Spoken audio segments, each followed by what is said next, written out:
evening, everyone out there, our viewers, our ever attentive viewers, and those who have been following up all our programs on our social media handles.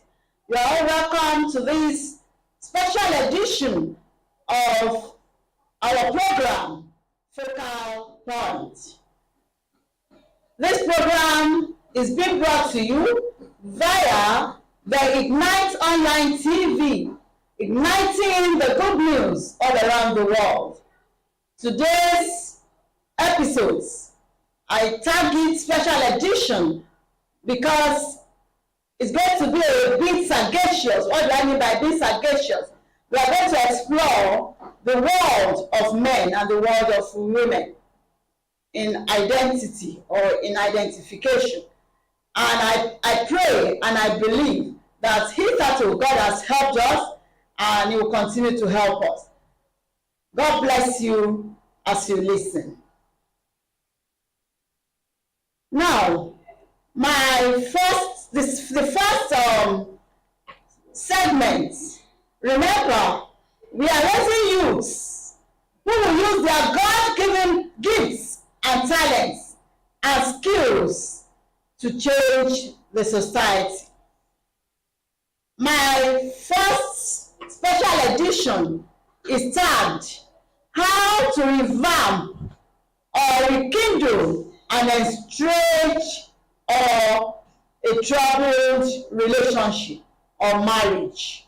How to revamp or rekindle the connection between a couple having an estranged or troubled relationship with the right strategy. In the first instance, let's go a little bit semantic, or let's go into semantics. So semantically, what is the meaning, or what is an estranged relationship? Semantically, an estranged relationship is one that arouses hostility or indifference where there had been formerly love, affection, friendliness, and closeness. The couple have been alienated from each other, and they are now drifting away separately, either little by little, gradually, or subsequently. They are drifting apart, and what the layman will call separation. Now, let's dive into 10 ways whereby we can build connection or connectivity again with your partner after experiencing an estrangement or separation or a drift in a marriage or relationship. Number one, a couple are two individuals who share common emotional intimacy and in most cases live together. Couples are meant to live in an atmosphere of delight and bliss, which is often engendered by the bond of strong, passionate affection they share together. In some cases, especially where the couples have been together for a very long time, in some situations, the couple grow emotionally apart from each other, and though they live or stay together, they may not be fine of each other. They may jump to the world, they are living together, but there are conflicts or conflicting ideas at home. There are hostilities and a sense of indifference. So, they may not be fine of each other or want to share intimate moments with each other again. This is something that draws the couple in severe cases to a point of dissolving the relationship. In this segment, in this content, we'll be looking at some of the ways to revamp the connection or connectivity between couples. And let's go into dictionary or literal definition of revamp or rekindle. Revamp means to patch up or restore, regenerate, renew, and restructure an estranged or drifted relationship. We can also say to furbish up. How to furbish up an estranged or troubled or drifted relationship. Now, number one, make time for each other. These are the practical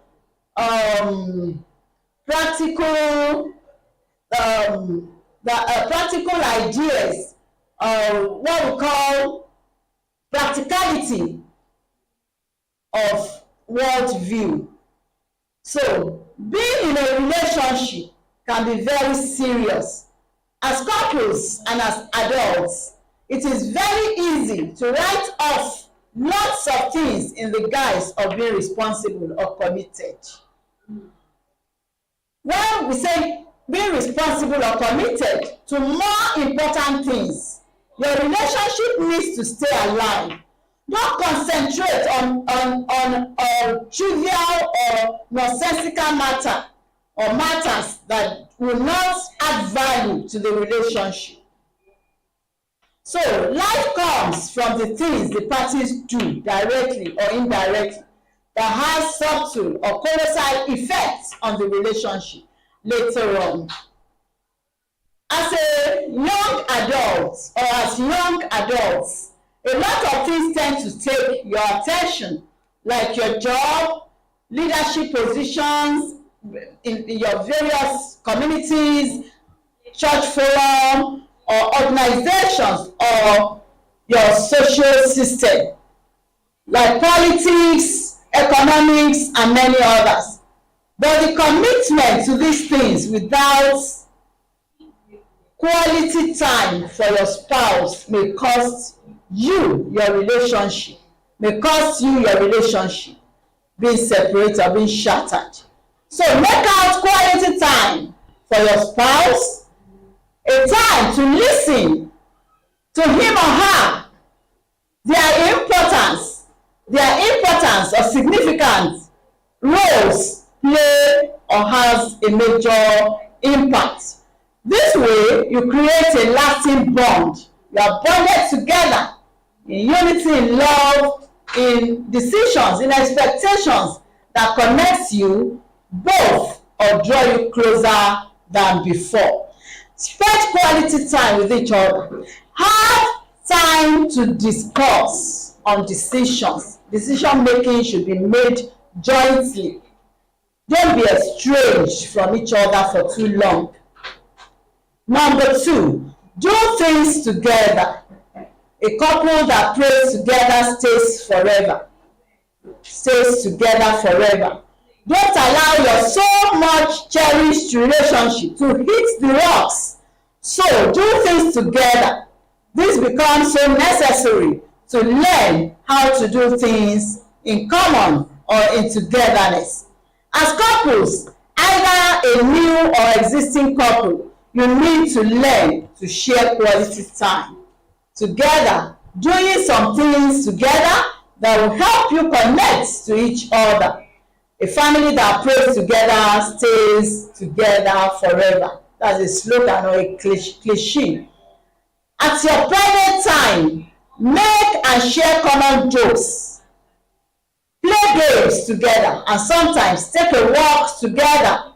Make your partner your gist partner, and other things like eating together, bathing together, and sleeping together.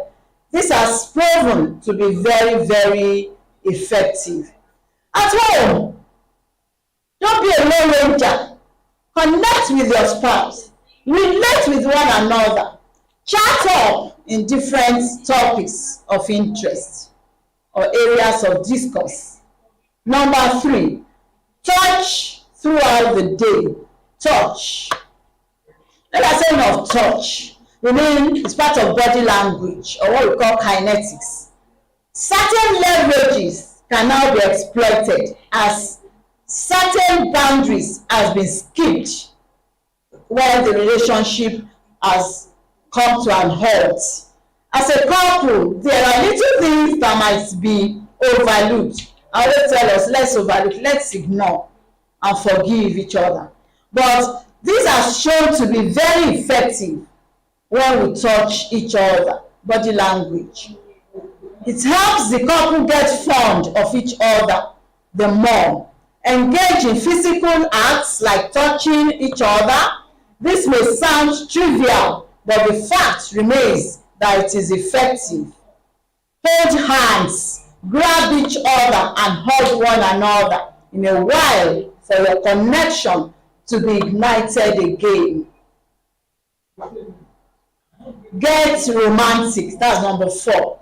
Get romantic. Get romantic. Love in most cases is accompanied with romance, and that involves being intimate with each other, having little moments with each other, and sharing some very erotic moments of love making together. As married couples, this engenders a strong bond of connectivity between the parties or couple.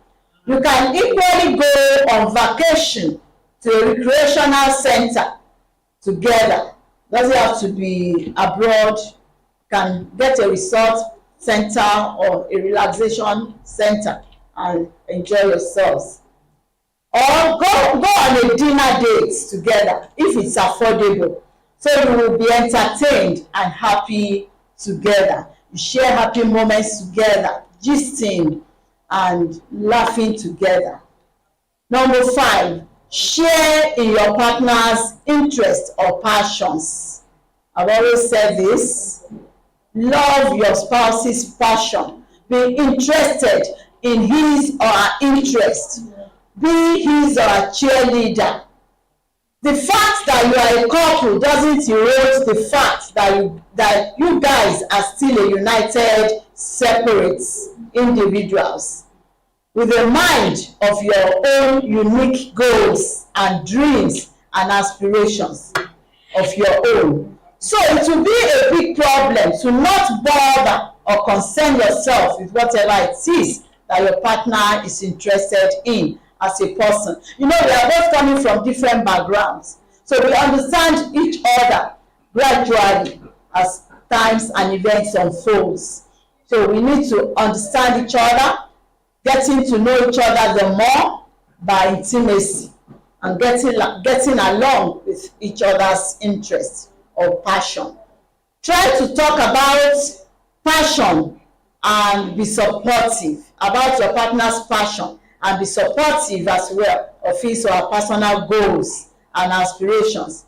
This shows them how much you are ready to support and help them achieve their goals, and it will effectively engender a stronger sense of love, trust, and close connectivity between both of you.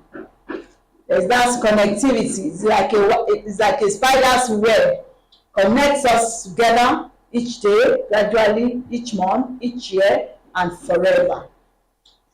Number 6, listen up and share jokes. One of the incidentals of sharing intimacy in a relationship is being happy. When we are happy with our spouses, our relationship is spiced up with life. We are lively. As a couple, it mustn't be about responsibilities and formalities all the time. It mustn't be corporate affairs all the time and duty calls all the time. Instead, try to be more free with each other. Make jokes and share in the laughter.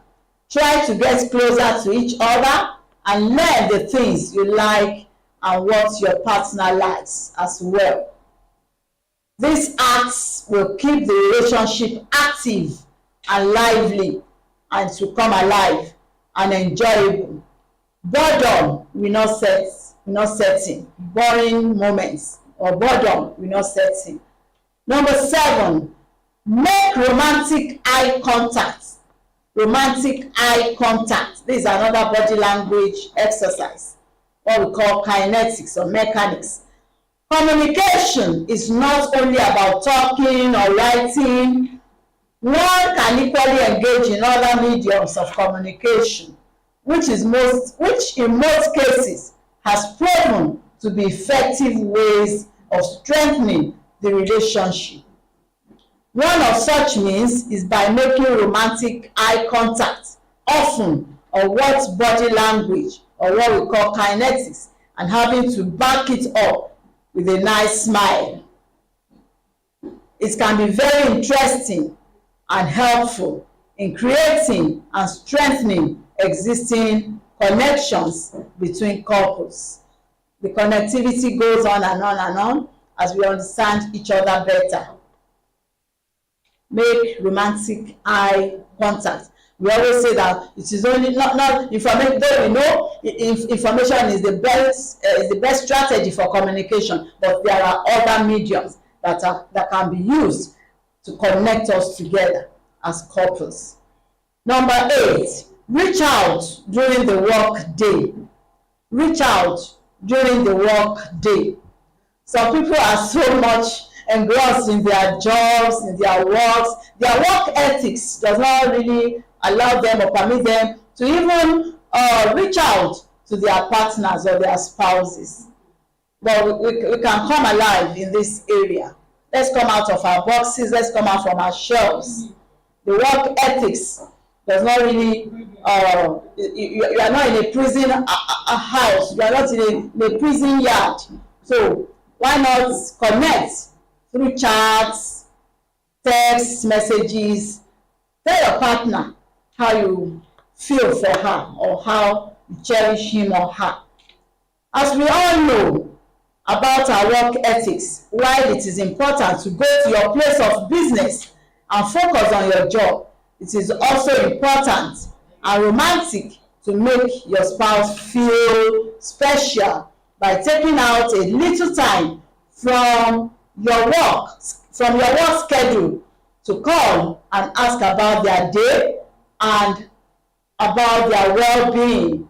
This has in most cases shown to be one of the greatest ways to show respect and prove that you truly care about your spouse and that they mean a lot to you. Though there is this notion I used to have when I'm on my when I'm using my writing skills to form my books and in my writing career. People call me wordsmith, but that doesn't really disturb me in getting along with the necessary details of what I need to pass across. Now, so when next you go tour, when next you go on tour or to your workstation, try to take out a minute or two to say hello or hi to your spouse at home or in the office. This solidifies and even creates connections between the two of you, between both couples. Now, number 9, show appreciation. Show appreciation.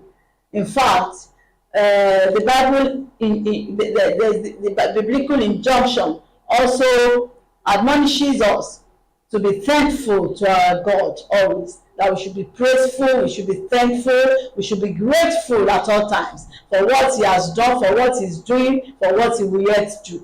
We use thanksgiving to even attract more blessings from our God, our Maker.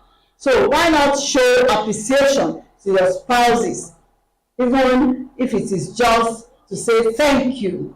Remember the 5 magic words. Thank you. Please excuse me. Please excuse me. Thank you. I'm sorry. Pardon me, and so on and so forth. One of the very big mistakes most people make, especially couples, is the fact that they get too busy to find for themselves which they forget to show appreciation. They are too much engrossed They are too much entangled. They are too much connected to trivial matters that they cannot even say a little thank you for a gesture, for a kind gesture done to them by their spouse. For what they get, show appreciation for what you should show appreciation for what you get from your spouse. So the idea of neglecting the idea of neglecting or not appreciating enough or not appreciating at all a kind gesture should not be a kind of habit that we form to become our character. Aside from the fact that everybody loves compliments, it even goes a long way in showing that you take note of the things your spouse does to you and for you. Showing appreciation will help engender a sense of encouragement to even do more, and joy, which will in turn cultivate a strong and better connection between the couples. And the last one, number 10, change your routines. Change routines. One of the very most effective ways to spice up your relationship is and to revamp the connectivity between a couple is to change your regular routine or the status quo. I call it status quo. Or what do we call status quo? What you have been used to, a kind of sedentary lifestyle, otherwise considered as a daily ritual. Most people are used to doing a particular thing and set it on repeat. They set it on repeat throughout the year, throughout the week, throughout the month, throughout the year. But it doesn't take long before it becomes boring and predictable. This is also called a sedentary lifestyle. To ensure that you inspire a strong sense of connection or connectivity between your spouse for a more vibrant and lively relationship, you need to change and spice up your regular routines and incorporate new routines that are new, that are lively, and that are flexible. Don't be too rigid, be flexible. In conclusion, every relationship can be enjoyed, and the things that make it thick and spices up relationship are not overburdening, but these are things we do intentional. We do them intentionally with focus, purpose, doggedness, and it shows practicality. Not minding how far gone the relationship has been soiled or troubled or estranged, it can be revamped by the special grace of God. Refired, can be refired, can be regenerated, it can be restored, and it can be repaired with godly attitudes and the right strategies that could help rekindle the connection between the couples.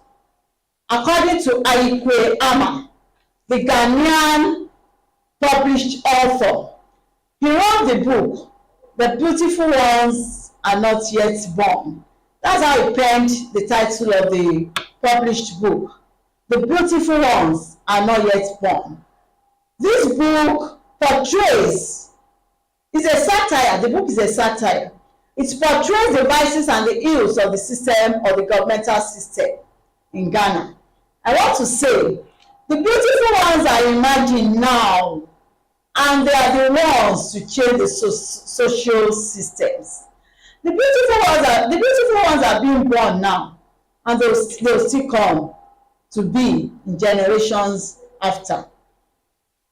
But in social systems of the world, we bring a possible evolution, the needed change through their mental acts and having the right sense of judgment to deduce the rights from the wrongs, thereby developing sterling qualities and leadership qualities in unlocking the potentials that God has embedded in them, and qualities, leadership qualities in their new positions, in their various cliques, associations, and groups, making them responsible adults. I pray our youths shall continually abide in the vine. They shall be for signs and for wonders in the land of their sojourn. And I pray their lifestyle and their relationships and their marriages will glorify the name of the Lord. Thank you very much. I'll be back in a few moments in the next segment, whereby we will explore the world of men and the world of women when we unlock the mystery of togetherness and marriage relationships. Thank you and God bless. Bye-bye for now.